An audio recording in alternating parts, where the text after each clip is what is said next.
So, I'm over 50 years old, and I'm going to attempt to make a faceless YouTube channel.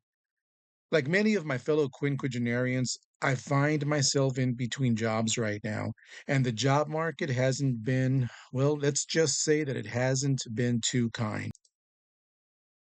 After not having heard back from some of the more ideal jobs that I was hoping to get interviews for, I decided to go back to my roots and start applying for help desk and desktop support jobs, the kind of jobs that I've done all my life almost, at least in the last 20 years. They don't pay as much as I was getting at my last job, but right now I need a paycheck so that I don't completely wipe out my savings. I mean, certainly someone will take a look at my resume and feel that they're getting a lot of experience for a help desk or desktop support role. I should hear something back, right? Well, it turns out the only sound that I've heard are crickets.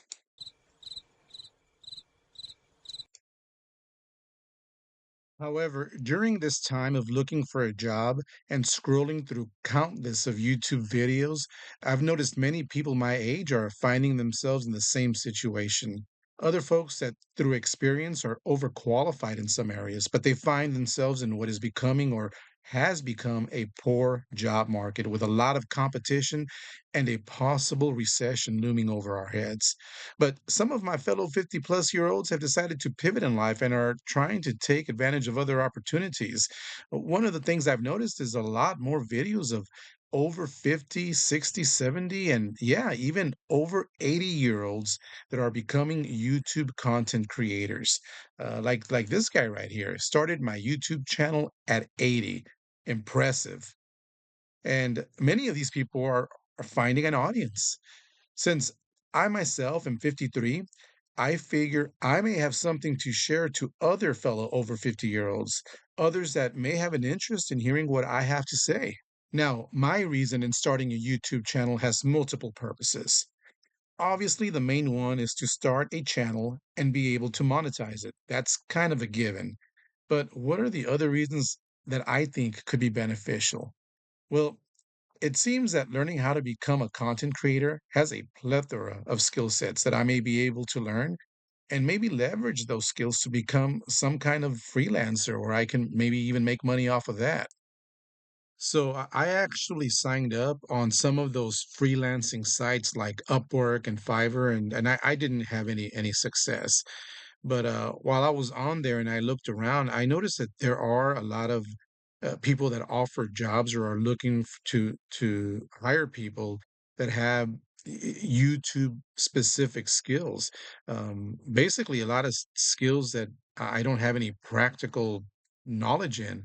So, for example, up until me posting this video, I did not know how to do that, and now I do. So I gained a new skill set there. So I figure starting my own YouTube channel will allow me the opportunity to learn everything that goes into making videos and learn new skills that can be used to help others. So, for example, I'll need to learn how to edit videos. I'll need to learn how to make YouTube thumbnails, how to write YouTube scripts, learn how to grow a channel and how to monetize that channel when it grows, and a whole lot more. These are all useful skills that I in turn can use to maybe help others create and grow their own channel, and maybe I can, you know, charge for my services. But first, I have to go through this process so that I can learn what all this entails, and so that I can gain this experience. Because even though these skills are in demand on Fiverr and Upwork, it looks like this market is also very competitive. The market of yeah, of helping others with, editing videos and growing their channel. But yeah, learning a new skill set is another reason why I am starting a faceless YouTube channel. But what kind of content can I create that'll benefit my audience? How can I, a faceless YouTube content creator, make a channel that appeals to other people? Well, one of the things that I have been wanting to do is to learn how to make a video game.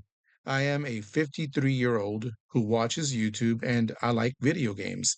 Now, I'm not a major gamer, and I'm actually very bad at the video games that I do play. Call of Duty is my favorite, but I am awful at it. I only play a handful of video games as well, so making videos of me, doing walkthroughs and playing video games is not going to be as appealing. But the idea of making a video game as a creative outlet, that is something that does appeal to me. And I figure if I am over 50 and I want to learn how to make a video game, maybe there's an over 50 crowd out there that also has an interest in learning how to make video games. I am not a game developer, so I just want to be clear about that. I have been to a coding boot camp and I have a fundamental understanding of programming, very fundamental. But I never got a job as what many would consider an actual programmer.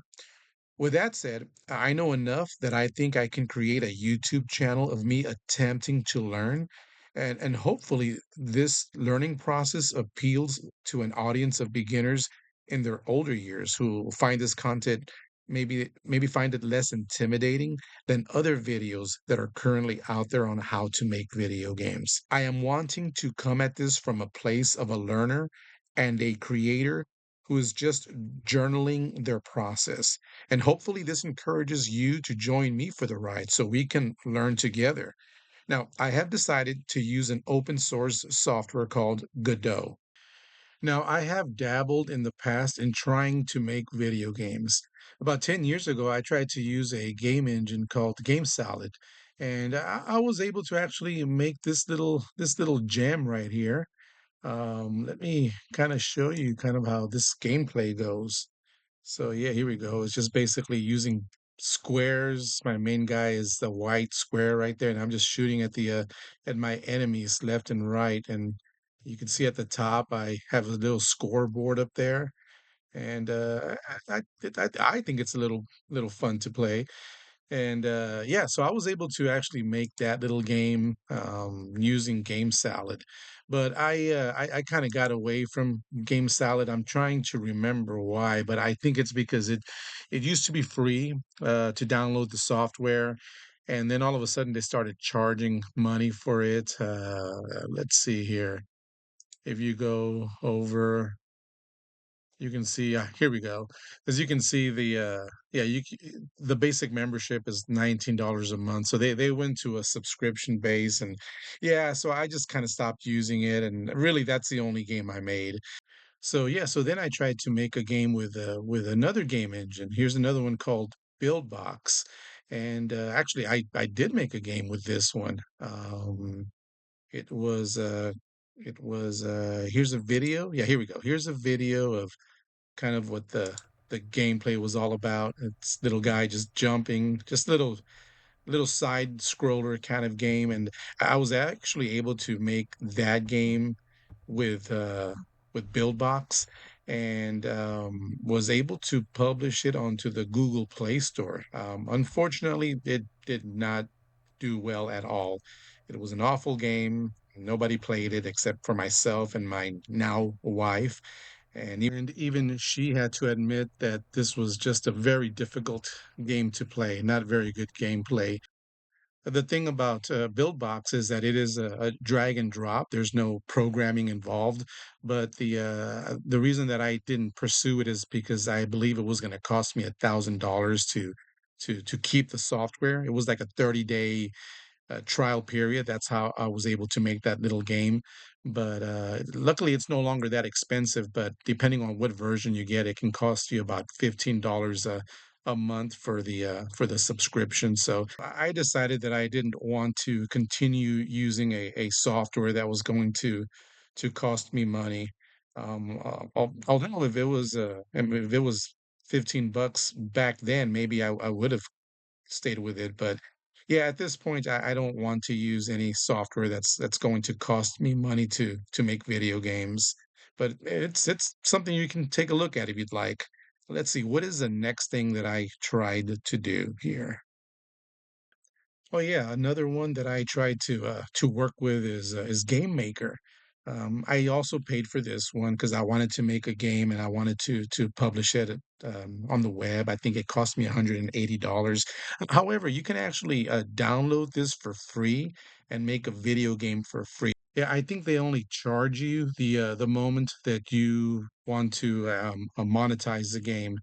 But the reason why I found out about GameMaker was because I started listening to this podcast of these guys, Butterscotch Shenanigans, and they actually used GameMaker to make their first game, Crashlands. And I just like to listen to their podcast because you sort of get a behind the scenes look into an indie game studio, three brothers and their journey and trying to just make video games and make a business out of it. So yeah, listen to them if you ever get a chance. If you just want to get a behind the scenes look into someone that is making video games and making money on it. Let's see what else I actually tried to do. Now, if you actually want to make video games using actual programming, like HTML, CSS, and JavaScript, that's actually totally free, but you do need to have some programming fundamentals. And there's this free course on Udemy from this guy named Chris DeLeon, and I actually was able to follow this tutorial step by step, and I was able to make this little Pong game that he talks about over here. Uh, yeah, here we go. Yeah, that little game right there. So yeah, I was able to just follow his tutorial and I was able to make that game. But like I said, I mean, totally free to watch the video and totally free to make the game. But you need to know how to install, uh, an editor or an IDE, know how to do HTML, CSS, and JavaScript, or at least be able to follow the instructions, but have some basic programming knowledge. Yeah, I just realized at this point that I'm kind of beyond that. I don't want to really, I just want to be able to learn how to make a video game for the creativity of it all, without having to do as much programming as something like this may entail. But it is actually a great introductory course if you're looking into learning how to make games with HTML, CSS, and JavaScript. If you want to look more into the coding and programming side of things. But now, getting back to what this YouTube channel will be about. So for my faceless YouTube channel, I decided that I'd like to learn how to make a video, how to make a video game using Godot. Godot is an open source software, which means that it's free. Even if I get to a point where I want to publish a game, it's free. At least for the use of this software. For example, Steam charges you to publish on their site, but at least I don't have to pay Godot for the privilege of doing so. It is a game engine, which means that it's a software specifically designed for making video games. Even though there is some coding that needs to be done, I can spend more time in trying to create a video game instead of trying to figure out how to code. Although coding will be needed, my first game will be to just copy and paste the code that they provide. I won't need to know what the code does right now, but hopefully over time doing this, I come to understand this code to just make using this software more useful. It does have a lot of documentation. Matter of fact, I plan on making my first game using their how to make a 2D game step-by-step instructions, the one that you see right here. Now, it is free, downloadable software, and it doesn't require the setup that making a game like the Pong game requires. And the final nail that helped me decide to learn Godot is because of the possibility of creating a game that can be published and monetized. So I stumbled onto a YouTube channel for Nessie Games. So Nessie Games is made up of a husband and wife duo that made a game called Checkout. The game falls under the genre of cozy gaming, which I didn't even know that cozy gaming was a genre, but it is. And in this case, it's about a cashier scanning groceries through a checkout. Their video was very charming in how it's presented. And this video talks about their actual initial success after, making this game and publishing it on Steam. Now, they're not millionaires by any stretch of the imagination, but what the video did show me is how you can use Godot to make a game that can make money when targeted to a specific audience. That prospect of monetizing something that I create, that just really appeals to me. So this brings me to what this channel is about. It will be about being an over 50 YouTube content creator, showing my process and learning how to make a video game using Godot. And hopefully gaining an audience who is also over 50 and wants to learn how to make video games using Godot. Now, I don't know what will come of this, but YouTube content creation is something that I've been wanting to learn.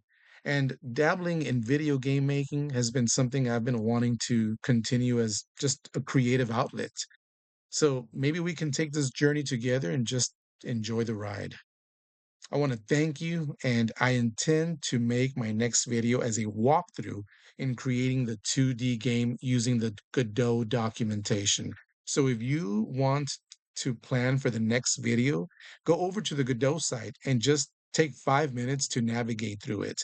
I will show everything from installing the Godot software and then following the step-by-step process for making that first 2D game. I look forward to having this video out soon. Thank you and take care.